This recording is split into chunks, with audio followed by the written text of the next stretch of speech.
5장 1절부터 10절까지 말씀으로 하나님이 찾으시는 사람들이란 제목으로 하나님 말씀을 나누고자 합니다. 오늘 여러분과 제가 읽었던 이 본문은 지금 사도 베드로가 예수님의 제자로 부르심을 받는 장면을 담고 있습니다. 이 장면은 사도 베드로가 하나님의 은혜를 얻게 되는 과정을 또한 보여주고 있습니다. 한 사람이 하나님의 축복된 길로, 은혜를 얻는 길로 들어가는 과정이 묘사되어 있기도 합니다. 여러분도 아시는 것처럼 하나님께서는 모든 사람을 사랑하십니다. 그렇지만 그분의 자녀들을 특히 더 사랑하시며 그 중에 또한 사람들을 하나님이 찾고 계신 사람들이 있으신데 그들을 제자의 길로 부르고 계십니다. 그래서 오늘 말씀을 통해서 하나님이 찾으시는 사람들이 어떤 사람들인지, 하나님이 더 큰 은혜를 주시고 싶어 하시는데 그 은혜를 주시기 위해서 특별히 찾고 계신 분들이 어떤 분들인지 말씀을 통해 살펴보고자 합니다. 본문 1절을 한번 같이 읽어보시겠습니다. 시작. 사람들이 그분께 몰려와 하나님의 말씀을 들으려 할 때에 그분께서는 게네사렛 호숫가에 서서 2절 배 두 척이 호숫가에 세워져 있는 것을 보시니라. 그러나 어부들은 배에서 나와 자기들의 그물들을 씻더라. 여기 본문에 보시면 게네사렛 호수라고 되어 있는데 이 게네사렛 호수는 갈릴리 호수의 다른 이름입니다. 지금 갈릴리 호수에서 늘 물고기를 잡던 어부들이 배에서 나와서 자기들의 그물을 씻고 있더라 라는 말씀이 나와 있습니다. 그물을 씻는다는 것은 그물을 단순히 물로 헹구는 것이 아닙니다. 그물을 씻는 것은 그물에 엉켜있는 이물질들을 제거하고 손질하는 과정을 말한다고 합니다. 갈릴리 호수에서 어부들은요, 이렇게 두 손으로 휙 던져서 하는 그 투망을 쓰기도 하고, 한쪽은 그 땅에다가 이렇게 박아놓고, 또 한쪽은 배에다가 이렇게 그물을 달아서 이렇게 쭉 그물을 끌어서 훨씬 큰 영역을 이렇게 그물로 감싸서 잡는 그거를 끌망이라고 그러는데요. 끌망. 우리 성경에 나옵니다. 드래그넷이라고. 드래그넷이나 투망을 사용해서 물고기를 잡았다고 하는데 이 어부들이 매일매일 해야 되는 일이 이 그물을 씻고 거기에 엉켜있는 이물질들을 제거하는 그 일이었다고 합니다. 매일매일 반복해야 되는 중요한 작업이었는데 그 이유는 거기에 한번 하고 나면 돌, 조개 껍데기, 수초, 미역 같은 거 이런 것들이 이제 엉켜 있으면 물고기가 잘 걸리지 않기 때문이고 또 물고기들이 잡혔다가 거기서 막 몸부림을 치거나 또 거친 사용으로 인해서 찢어진 부분들이 생기면 그 부분을 또 수선을 해야 했습니다. 그리고 때로는 오래 물고기가 잡혀서 그 안에서 죽어서 물고기의 잔여물이 남아있으면 거기서 나오는 이제 악취나 여러 가지 상황들로 인해서 그 다음날 물고기를 잡는 그 어획량에 영향을 줄 수 있었기 때문에 이 어부들은 매일매일 그물을 씻었다고 합니다. 잘 채우기 위해서는 먼저 비우는 일이 필요했다는 거죠. 잘 채우기 위해서는 먼저 정결케 하는 작업이 필요했다 하는 것을 어부들은 잘 알고 있었습니다. 여기서 우리는 한 가지를 알 수가 있는데 이 어부들뿐 아니라 여러분과 저도 매일 그물을 씻는 시간이 필요하다 하는 것입니다. 왜 그렇습니까?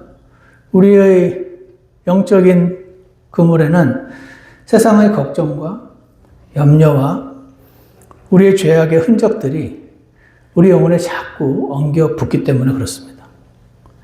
그것들이 우리 영혼에 엉겨 붙으면 살아계신 하나님이 잘 보이지가 않기 때문에 그렇습니다. 또한 세상을 살아가다 보면 수많은 사람을 만났는데 미움과 분노와 못마땅함이 우리 영혼에 또 엉겨 붙습니다. 그렇게 되면 어떻게 됩니까? 그런 말씀을 읽어도 말씀이 우리 마음 안에 안 들어오는 것입니다. 그래서 우리도 매일 우리의 영적인 그물을 씻는 시간, 하나님 앞에 나아가서 내 마음을 씻어내는 시간이 필요한 것입니다. 요한복음 13장에서 이런 말씀하셨습니다. 예수님이 발을 씻겨주려고 제자들에게 발을 씻어주려고 이렇게 앉았더니 베드로가 처음에는 내 발을 못 씻게 하겠다고 그렇게 말했을 때 예수님이 내가 발을 씻어주지 않으면 너는 나와 상관이 없다 그랬더니 그럼 온몸을 다 씻어달라고 나는 온몸으로 하고 주님과 상관 있는 살아가고 싶다고 했습니다. 그때 뭐라고 했습니까? 이미 씻긴 자는 모든 곳이 깨끗함으로. 거듭난 그리스도인들, 하나님을 알게 된 그들은 이제 모든 것이 씻긴 자들이었어요. 그런데 발은 매일 씻어야 된다고 그랬습니다. 발을 매일 씻지 않으면 지옥 간단 말이 아니고 모든 죄사함 받아 모든 것이 깨끗하게 된 자들이지만 매일매일 발을 씻어내는 작업, 매일매일 그물을 씻어내는 작업이 있어요. 우리 영적인 그물이 정결케 되는 것입니다. 그러므로 사랑하는 여러분, 우리는 매일매일 기도를 해야 합니다. 염려와 걱정을 기도 가운데 하나님 앞에 내려놓으셔야 됩니다. 그리고 여러분, 우리는 매일매일 말씀을 봐야 됩니다. 말씀 안에서 여러분과 저의 생각이 새롭게 되어야 합니다. 그리고 우리는 매일매일 하나님 앞에 우리의 죄를 자백하는 시간을 가져야 합니다. 그래서 우리의 마음을 깨끗이 씻어내는 시간이 필요한 것입니다.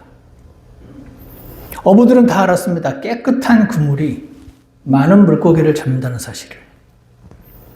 매일 그물을 씻는 자들이 하나님의 은혜를 풍성히 받을 수가 있습니다. 그러므로 이번 한 주간 여러분과 저는 우리의 영적인 그물을 씻으러 나가는 시간이 반드시 있기를 원합니다. 하나님이 여러분과 저의 정결해진 마음 안에 놀라운 은혜를 부어주실 줄 확신합니다. 누가 하나님이 은혜를 부어주시려고 찾고 계신데 하나님의 찾으신 자가 어떤 자인가? 매일 그물을 씻는 자였다면 두 번째는요. 5장 3절에 보십시오. 5장 3절에 보시면 그분께서 그 배들 중 하나에 오르셨는데 그것은 시몬의 배더라. 그분께서 그가 무태서 조금 나아갈 것을 그에게 청하시고 앉으사 배에서 사람들을 가르치시더라 라고 지금 기록이 되어 있습니다. 지금 예수님은요. 베드로 배에 타서 여기 조금만 그 물로 나가자고 무태서 나가자고 조금만 나가자고 하셨습니다. 왜냐하면 지금 예수님이 오셨는데 예수님이 너무 인기가 있어서 수많은 사람들이 예수님 말씀을 들려고 막 몰려드니까 잘못하면 이제 물에 빠질 정도였었나 봐요. 그래서 배에 올라타셔서 조금 물가로 가셔서 그 배에 앉으셔서 말씀을 전하시고자 했던 것입니다. 그래서 지금 베드로한테 무태서 조금 나갈 것을 그에게 청하시고 라고 나와 있습니다. 베드로는요, 무태서 조금만 나가자는 이 예수님의 요청을 별 어렵지 않게 따랐습니다. 베드로에게 있어서 이 예수님의 요청은요, 그리 어렵지 않은 요청이었습니다. 그래서 베드로가 이 조금 무태서 나가자라고 말씀하셨던 이 말씀에 대한 순종은요, 그리 어렵지 않은 순종이었습니다. 좀 작은 일이었습니다. 그런데 이 작은 순종이 결국 베드로의 인생을 바꿔버리는 기적으로 이어지게 되죠. 그리고 예수님의 제자로 부름받는 은혜를 얻게 되는 결과로 이어지게 된 것을 보게 됩니다. 많은 사람들이 하나님으로부터 크고 놀라운 일을 경험하기를 원하고 기적을 원하기도 하고 그러한 것이 우리의 현실인데 하나님께서는 이렇게 때때로 작은 순종을 요구하시는 경우가 있습니다. 그리고 이 작은 순종이 이루어질 때 큰 영광을 허락해 주시는 그런 일들이 성경에 보면 많이 나오게 됩니다. 다윗을 한번 생각해 보세요. 여러분 다윗이 사무엘로부터 기름 부음을 받아서 왕으로 선포될 때 그때 뭐 하고 있었던지 기억하십니까? 이렇게 되어 있습니다. 이새에게 다윗의 아버지죠. 내 아들들이 다 여기 있느냐라고 물었을 때 그가 이렇게 말합니다. 아직 막내가 남았는데 보소서 그가 양들을 지키나이다. 사무엘이 이새에게 이르되 사람을 보내어 그를 데려오라. 그가 여기 오기 전까지 우리가 앉지 아니라 하니 그가 사람을 보내어 그를 데려왔는데 이제 그는 혈색이 좋으며 아름다운 용모를 지녔고 보기에 잘생겼더라. 그가 사무엘이 기름불을 취하여 그의 형제들 가운데서 그에게 기름을 부으니 다윗이 왕으로 기름 부음 받았을 때 다윗은 자신에게 맡겨진 그 작은 일, 양치는 일에 순종을 하고 있었습니다. 다른 대단한 일을 하고 있지 않았고 집안의 막내로서 너 저기 가서 양 좀 돌봐라. 양 풀 뜯겨. 라고 말했을 때 그 일을 하고 있다가 하나님께 부름을 받은 것입니다. 모세는 여러분 언제 하나님께 부름을 받았는지 기억하십니까? 공교롭게도 모세도 자기 양 떼도 아니고 자기 아내의 아버지 장인어른의 이드로의 양 떼를 치다가 하나님께 부름받았습니다. 모세가 자기 장인 이드로의 양떼를 치다가 저기 보니까 떨기나무가 있는 거예요. 작은 덤불이래요, 그런 거. 근데 거기에 불이 붙었어요. 그런 나무에 불이 붙는 건 신기한 일이 아니래요. 거기가 너무 덥고 너무 건조하니까 그런 떨기나무 같은데 불은 쉽게 붙는 거예요. 근데 불이 붙었으면 금방 타야 되거든요. 근데 이 나무는 안 타는 거죠. 왜 안 타지? 하고 가까이 갔을 때 그때 모세야, 모세야 라고 부르셨던 모세도 하나님께서 부르시던 그 장면에 양을 치고 있었습니다. 하나님이 찾으시는 사람은 어떤 사람인가? 맡겨진 작은 일에 순종하는 사람을 찾으시는구나 하는 것을 보게 됩니다. 작은 일에 순종하는 게 작은 일에 신실한 것이 큰 일의 시작입니다. 어찌 보면 사실 제 개인적으로는 큰 일이라고 생각하는데 작은 교회에서 피아노 반주를 하는 것도 작은 일 아닐까요? 여기 앉아서 바이올린 켜고 하는 것도요 작은 일입니다. 막 어마어마한 베를린 필하모닉에서 들어가가지고 바이올린 키는 거랑은 다르잖아요. 작은 회사에 다해서 회사 일도 그리고 한 지역교회에서 목장장이나 집사로 섬기는 일도 이 세상은 수많은 작은 일들로 가득 차 있습니다. 많은 사람들이 큰 일은 열심히 하는데 작은 일은 그렇게 열심히 안 하는 경우가 있습니다. 학생이 공부하는 것도 큰 일이긴 하지만 동시에 작은 일 아닙니까? 우리 인생은요 사실상 작은 일로 가득 차 있습니다. 큰 일을 하나님께서 맡기시기 전에 작은 일들을 맡기시는데 그때 나에게 맡겨진 작은 일을 무시하지 않고 나에게 맡겨진 작은 일을 가벼이 여기지 않고 신실하게 감당하던 자들을 하나님께서 부르셨다 하는 것을 우리가 보게 됩니다. 한번 여러분도 스스로에게 오늘 기도하시면서 물어보시기 바랍니다. 나는 지금 작은 일에 신실하게 순종하고 있는가? 하나님이 지금 나에게 요구하시는 작은 순종은 무엇인가? 나는 하나님이 지금 나에게 요구하시는 그 작은 순종을 알면서도 미루고 있지는 않은가? 알면서도 모른 척하고 있지는 않은가? 하나님께서 오늘 베드로를 통해서 보았더니 아주 작은 일, 별것 아닌 일에 순종하는 자를 결국은 축복되고 커다란 은혜를 베푸시는 길로 인도하셨다 하는 것을 꼭 기억하시기를 원합니다. 4절을 보십시오. 4절에 보시면은 이제 말씀을 그치시고 이제 배에 타서 이제 말씀을 전하신 거예요. 사람들한테. 그 다음에 이제 시몬에게 말씀을 끝난 다음에 시몬에게 베드로한테 말씀하십니다. 깊은 데로 가서 너의 그물들을 내려 한번 끌어당기라 그랬습니다. 시몬이 응답하여 그분께 이르되 선생님이여 우리가 밤새도록 수고하였어도 아무것도 잡지 못하였으나 그럼에도 불구하고 선생님의 말씀에 따라 내가 그물을 내리리이다 하고 그들이 이 일을 행하니 심히 많은 물고기가 잡혀 그들의 그물이 찢어지니라 라고 기록이 되어 있습니다. 여러분, 베드로에게 있어서 아까 무트에서 조금 나아가자 하는 거는 들어드리기 어려운 일이 아니었던 것 같아요. 그럼 저 깊은 데로 가서 그물을 던져라. 이것은 어떨까요? 이것도 얼핏 보면 작은 순종 같지만 이 명령은, 이건 제 생각인데, 전업 어부였던 베드로에게는 매우 어려웠던 순종일 것이라고 생각합니다. 왜냐면요, 낚시 전문가입니까? 낚시 전문가의 경험과 배치되는 명령이었던 겁니다.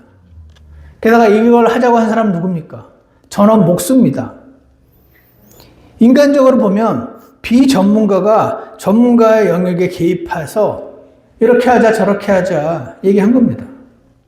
이런 경우에 전문가한테 비전문가가 와서 이렇게 하라 그러면요, 전문가 기분이 상합니다. 게다가 전문가가 밤새 노력했단 말이죠. 이 갈릴리 바닷가에서 잔뼈가 굵은 전업 어부가 밤새 노력해도 물고기를 못 잡았는데 목수가 저기 가서 다시 해보라는 이 비전문가의 요청은 매우 답답하거나 심지어 짜증이 났을 수도 있습니다. 근데 베드로는요, 했어요. 우리가 밤새도록 수고하였어서, 이 말이 제가 전문가인데 밤새도록 수고했습니다. 이건 오늘 안 되는 날입니다. 그 말 아닌가요? 그래도 아무것도 잡지 못했으나 그럼에도 불구하고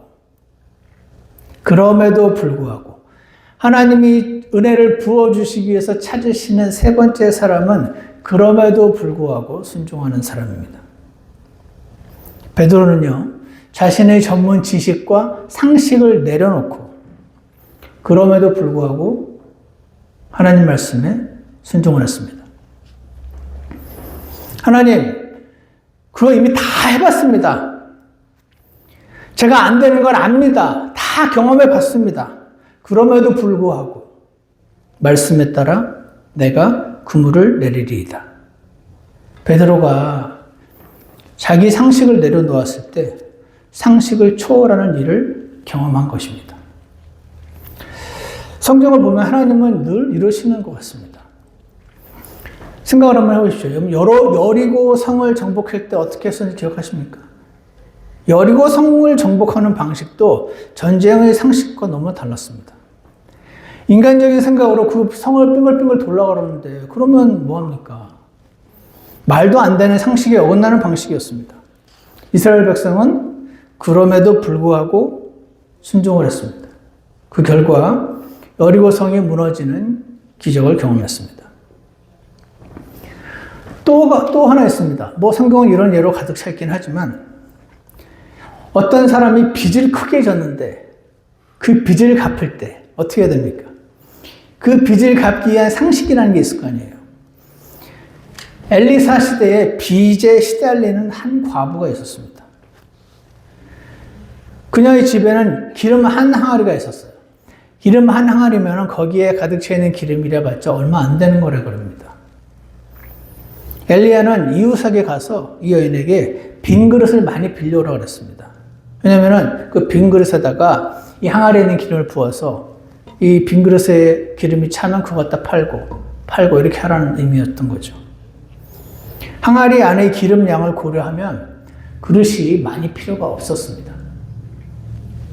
그럼에도 불구하고 그릇을 많이 빌려왔는데 부어도 계속 기름이 줄어들지 않고 넘쳐 흘러서 그 모든 그릇을 다 채웠습니다. 그렇게 해서 그걸 팔아서 빚을 청산하게 해 주신 것을 보게 됩니다. 사랑하는 여러분, 우리 하나님이 비상식적인 분이라는 말씀을 제가 드린 게 아니고 우리 하나님은 매우 상식적이신 분인데 그분이 사람의 일을 해결하는 방식에 있어서는 상식을 초월한 일들을 행하시는 분이다 하는 것입니다. 하나님은 여러분과 제가 해봐서 잘 아는데 그럼에도 불구하고 말씀에 따라 그물을 내리라고 하실 때가 있는 것입니다. 그런 경우 여러분 해보셨죠? 그럼 나 다 해봤어. 다 해봤어 알아. 안 돼. 그게 되면 내 천을 장을 이런 거 해보셨습니까? 이 사람 왜 이렇게 말합니까? 해본 겁니다, 전부. 다 해봤는데 이건 안 되는 케이스인 거죠. 그럼에도 불구하고 주님을 바라보고 그분의 한 말씀에 순종하는 사람을 하나님의 은혜를 막 부어주시려고 찾고 계시다. 믿으십니까? 기도도 마찬가지 아닙니까? 여러분, 기도가 왜 잘 안 됩니까? 내가 해봤는데 기도 안 돼, 응답. 여러분 생각해보세요. 기도를 할 때마다 응답이 다 되면 누가 기도 안 하겠습니까? 기도를 하다가 중단했단 말은 이상하게 기도가 응답이 안 되네. 그러니까 중단하는 거 아니겠습니까? 기도도 응답이 없는 거 내가 해봐서 아는데 그럼에도 불구하고 말씀에 따라 다시 기도하시겠습니까? 사역도 마찬가지입니다. 여러분과 저도 이제 나이가 좀 있어서 한 25년, 30년 이제 하다 보니까 저거 안 되는 것도 하자 그러시네. 내가 한국에서 다 해봤는데. 여러분 그런 게요. 저만 있겠습니까? 여기 저보다 나이 많으신 분들. 젊었을 때 한가닥 하셨는데. 목사님 그거 안 돼요, 안 돼. 그런 거 있지 않으십니까? 그런 거 다 있습니다. 그런데 그럼에도 불구하고 말씀에 따라 주님께서 말씀하시면 그럼에도 불구하고 순종하는 자들을 하나님께서 은혜를 부어주시려고 찾고 계시다 하는 것을 기억하시기 바랍니다. 마지막으로요. 5장 7절을 보시기 바랍니다. 이렇게 이제 베드로가요. 말씀에 따라 구멍을 내렸더니 막 물고기가 너무 많이 잡혀서 7절에 다른 배에 있던 동료들에게 막 손짓을 합니다. 도와달라고. 우리 그물이 막 찢어지고 배가 가라앉게 생겼다고. 그래서 그들이 막 배를 몰고 와서 막 도와주기를 바라니 그들이 와서 베드로가 탔던 배에 가득 채우고 이제 더 채우면 가라앉을 것 같으니까 그 또 하나 배, 두 배에 물고기를 가득 채웁니다. 두 배가 다 가라앉으려 하더라라고 되어 있습니다. 이때 시몬 베드로가 그것을 보고 뭐라고 합니까? 주님, 저랑 장사 좀 한번 하시죠. 저랑 이 고기 비즈니스 한번 하시죠. 당신의 능력과 나의 네트워크면은 우리는 이제 금방 돈방 쓰지 않습니다. 이렇게 해야 되는 거 아닙니까? 지금 어마어마한 고기잡이 능력을 본 겁니다, 베드로가. 근데 뭐라고 합니까? 시몬 베드로가 그것을 보고 예수님의 무릎 앞에 엎드려 이르되 오 주여 내게서 떠나소서 나는 죄 많은 사람이다 하니 이는 그와 또 그와 함께한 모든 사람들이 자기들이 잡은 물고기들을 끌어당김으로 말미암아 놀랐기 때문이더라 라고 되어 있습니다. 방금 말씀드린 것처럼요. 베드로는 지금 이 물고기가 절대로 잡힐 수 없을 것 같은 상황에서 잡히는 기적을 경험했지만 이거를 돈벌이 기회로 삼을 생각조차 하지 못하고 있습니다. 왜입니까? 그거는 엄청난 빛 앞에서 자기 자신을 보게 되었기 때문에 그렇습니다. 너무 밝은 빛이 갑자기 비추니까 내가 너무 시커먼 거가 보인 겁니다. 거룩하신 분 앞에서 자신의 존재의 죄악됨을 보게 된 겁니다. 이분이 그냥 사람 줄 알았더니 그냥 어마어마한 고기잡이 능력이 있는 사람이 아니라 하나님의 영광이 그 순간 비추었고 그 앞에서 베드로는요 자신의 존재의 무가치함을 깨달게 된 겁니다. 여러분 이거 이해하십니까? 여러분 이걸 경험하셨으면 여러분은 이제 누가 막 겸손하라고 막 안 해도 저는 마땅히 할 일을 했을 뿐이니 저는 하나님 앞에서 내세울 게 아무도 없습니다. 이런 고백을 하게 될 겁니다. 이사야가 비슷한 경험을 했었습니다. BC 740년경에 유다의 우시야 왕이 죽었습니다. 우시야 왕이 죽는 것을 볼 때, 저렇게 한 나라를 떵떵거리며 한 나라를 통치하던 왕이 죽는구나 하면서 인생 무상함을 경험할 수도 있을 것 같은데, 그때 하나님이 이 이사야에게 은혜를 주셔서 하나님을 보여주시고 하나님의 그 보좌를 보여주시고 그 주변에 있던 세라핌, 성경에 세라핌이라는 그 영적인 짐승으로 보이는 존재가 이 이사야서 6장에 딱 한 번 나옵니다. 체로빔, 그룹과 비슷해 보이는데 그룹과 좀 다르네요. 어쨌거나 하나님의 보좌가 보이고 그 주변에서 보좌하던 세라핌, 스랍들을 봤습니다. 그때 어떻게 됩니까? 내게 화가 있도다. 내가 망하게 되었도다. 나는 입술이 부정한 사람이라. 이렇게 말합니다. 왜 그 장면을 보고 갑자기 입술이 부정하다고 그랬을까요? 여러분, 입은요, 마음이 가득한 게 입으로 나오게 되어 있습니다. 하나님 말씀에 따르면 그렇습니다. 말실수가 아니고, 우리가 다 말실수를 하는 사람들이긴 한데, 한 가지 확실한 것은 마음에 가득한 것이 입으로 나옵니다. 여러분이 어떤 것에 굉장히 마음이 가 있으면 자꾸 입만 벌리면 그 이야기가 나오는 것입니다. 노력하지 않아도 그렇게 됩니다. 그러므로 입술은 마음에 가득한 것을 반영하는 마음 상태를 드러내는 그 통로인 겁니다.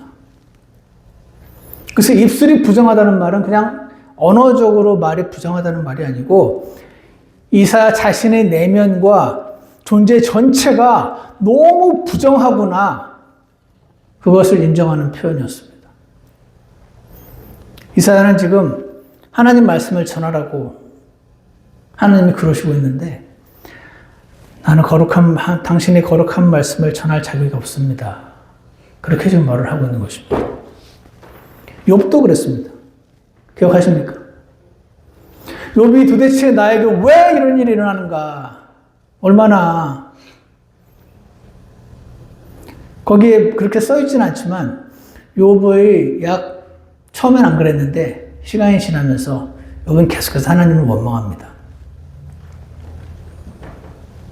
그랬을 때 하나님은요, 이 사람을 책망을 안 하시고 그냥 사람의 연약함을 받아주시는 듯이 여러 가지 질문을 주시더니 맨 마지막에 욥이 이렇게 말합니다. 내가 귀로 듣는 것을 통해 주께 대하여 들었사오나 이제는 내 눈으로 주를 배웁나이다. 눈으로 주를 본 사람들은 어떻게 됩니까? 원래는 죽죠. 근데 하나님이 은혜를 베풀어서 주를 봤다고 표현하는 그 상태에 이르는 사람들은 이렇게 합니다. 내가 내 자신을 몹시 싫어하고 티끌과 죄 속에서 회개하나이다. 이렇게 말을 하고 있습니다. 하나님을 만난 사람들은 공통적으로 이렇게 말을 해요. 자신의 무익함을 깨닫고 자신의 죄인됨을 깨닫습니다. 그랬을 때 베드로가 그랬던 거 아닙니까? 오 주여 내게서 떠나소서. 나는 죄인입니다. 이렇게 말을 했었습니다. 그때 뭐라고 말씀하시냐면 예수님께서 시몬에게 이르시되 10절에서 두려워하지 말라. 두려워하지 말라고 그랬습니다. 왜 그랬을까요? 두려워하고 있으니까 그랬을 거 아닙니까? 왜 두려웠을까요? 잘못하면 내가 죽겠구나. 그런 알 수 없는 두려움을 지금 경험했었던 거겠죠. 그러니까 두려워 말라고 그러시면서 이제부터는 내가 사람을 낚으리라 그러십니다. 이제부터가 뭡니까? 자신의 무익함을 보게 된 베드로. 이제부터는 내가 사람들을 낚으리라 그랬습니다. 자기들이 베드로를 무태대고 모든 것을 버린 채 그분을 따르니라 라고 이 말씀이 마무리되었습니다. 여러분, 하나님은 자신의 말씀을 전할 이 제자를 찾으시는데 성경 지식을 요구하지 않으시고, 그리고 말을 잘하고 효과적으로 잘하고 성경 구절을 잘 외울 수 있는 좋은 머리를 요구하지 않으시고 무익함을 깨달은 자를 찾으셨다 하는 겁니다. 베드로가 자기가 무익한 존재임을 깨달았을 때 예수님은 그를 더 자신께로 가까이 부르시는 것을 보게 되는 것입니다. 하나님은 능력 있는 자를 부르시는 것이 아니고 부르신 자를 능력 있게 해주십니다. 그래서 하나님은요, 자기가 부족함을 깨닫는 자를 사용하십니다. 나는 부족합니다. 나는 자격이 없습니다. 라고 말하는 자를 하나님께서는 찾으셨습니다. 왜? 은혜를 부어주시려고 찾으셨던 것입니다. 그런 사람들이 이렇게 표현을 합니다. 나는 무익하고 자격도 없고 무능한데 왜 나를 이렇게 선대하시는가? 내가 무엇이길래 이런 기적을 경험하게 하시는가? 내가 뭐길래 이런 은혜를 베푸시는가? 베드로는 자기가 무익하고 죄인인 걸 깨달았잖아요. 그래서 어떻게 말했냐면 좀 떠나라고. 나는 하나님 옆에 있을 만한 존재가 못 된다고 이렇게 했는데 예수님은 어떻게 하셨습니까?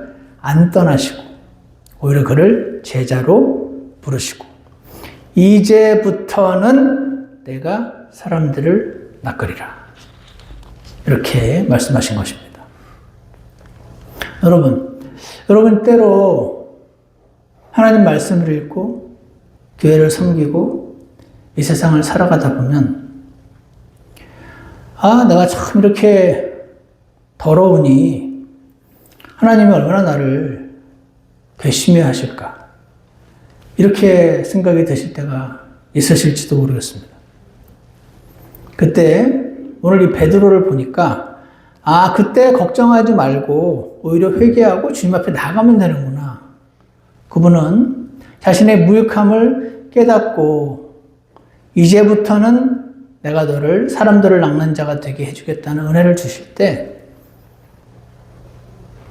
그분 앞에 나아가면 되는 거였구나 하는 것을 보게 됩니다. 내가 이렇게 참 한심한데, 내가 이렇게 참 믿음이 없네, 내가 이렇게 참 뭐라고 할까요? 요즘 말로 후지고 덜 떨어지고, 그러니 하나님이 나를 얼마나 싫어하실까 걱정하지 마시고요, 오히려 주님 앞에 나아가시기를 간절히 원합니다. 하나님이 찾으시는 사람들은 매일 영적인 구물을 씻는 자들을 찾으시고 우리에게 맡겨진 작은 일에 순종하는 자를 찾으시며 그럼에도 불구하고 나의 상식을 내려놓고 말씀에 따라 순종하는 자를 찾으시며 자신의 문적 무익함을 깨닫고 인정하는 자를 찾으신다고 하니 오늘 여러분과 제가 이러한 자들로 되게 도와주시라고 주님 앞에 나가셔서 하나님의 찾으시는 사람 중에 한 명으로 꼭 발견되시고 상식을 초월한 하나님의 기적과 은혜를 경험하게 되시는 저와 여러분이 되기를 주 예수님 이름으로 축원합니다. 기도하겠습니다. 선하고 능력 있으신 하나님 아버지, 오늘 하나님께서 베드로를 부르시는 과정을 통해서 크고 풍성하고 상식을 초월하는 은혜를 부어주실 자를 찾고 계시는데 그들이 어떠한 자들인지 오늘 잠시 살펴보았습니다. 지금 저희가 이러한 주님이 찾으시는 자들 중에 한 명으로 발견될 수 있는 은혜를 허락하여 주시옵소서. 참으로 요란하고 시끄럽고 어찌할 수 없는 커다란 일들이 앞에 닥쳐오는 그런 인생을 우리가 살아갈 수밖에 없지만 하나님께서 저희들을 친히 찾아오셔서 구원해 주셨던 것처럼 저희가 하나님을 찾으시는 사람들 중에 한 명으로 발견되게 해주시고 주님의 크신 은혜를 경험하며 살아갈 수 있도록 인도하여 주시기를 간절히 원합니다. 감사를 드리며 예수님 이름으로 기도드렸습니다. 아멘. 우리 다 같이 찬송가 315장 보겠습니다. 1절 2절 부르고 난 다음에 잠깐 기도하는 시간 갖겠습니다.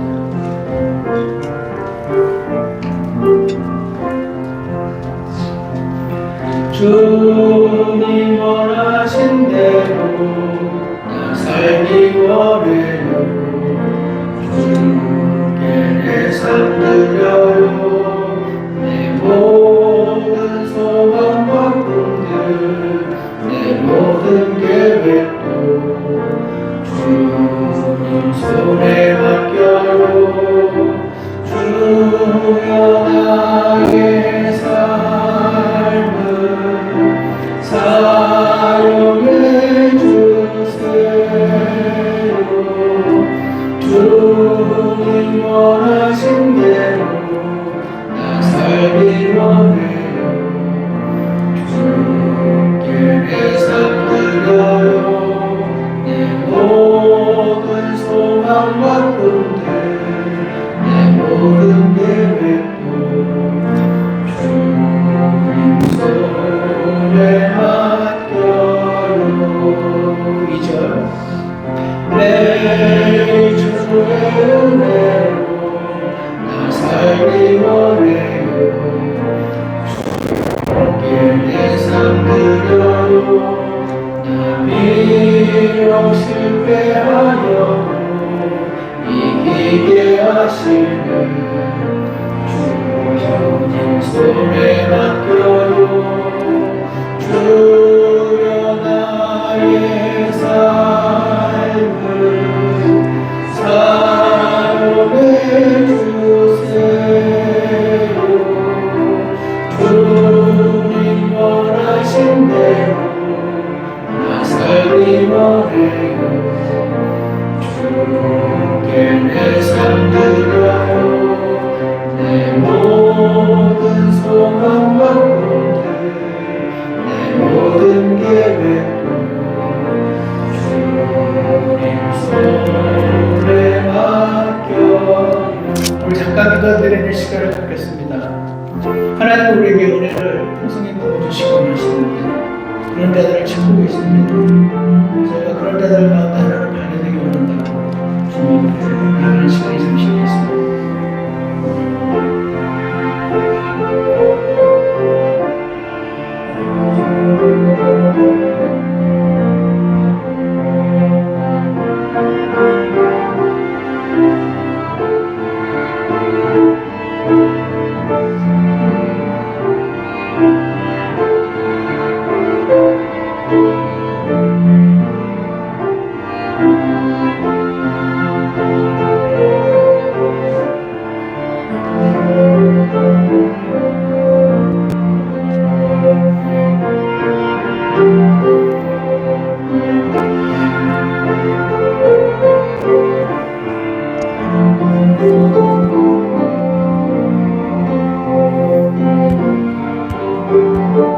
기도 끝나는 분들은 함께 2절 읽겠습니다. 내 주의 은혜로 나 살기 원해요.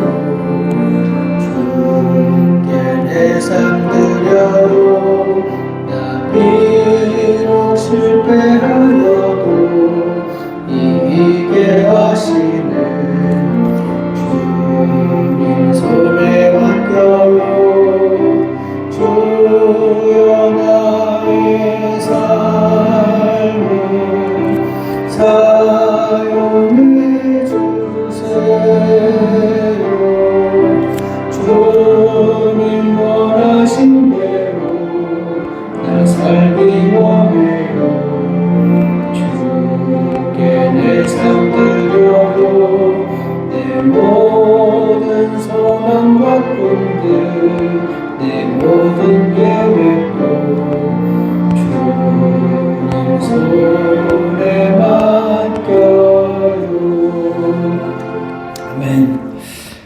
하나님께서 찾으시는 사람들이 자신의 삶을 사용해달라고 주님께 온전히 맡기는 사람들인 것 같습니다.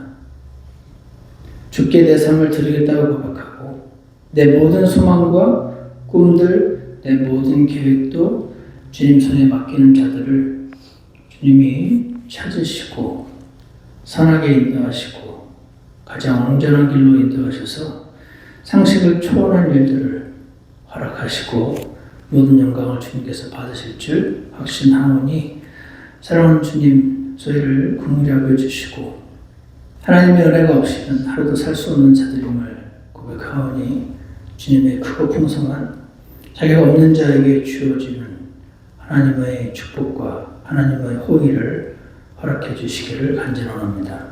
오늘 그렇게 하나님을 찾으시는 사람들이 되고 싶다고 주님 앞에 고백하고 나가는 자들을 주님 기꺼이 받아주시고 주님의 손에 보호하여 주시옵소서. 예수님 이름으로 기도드렸습니다. 아멘. 예배를 마치겠습니다.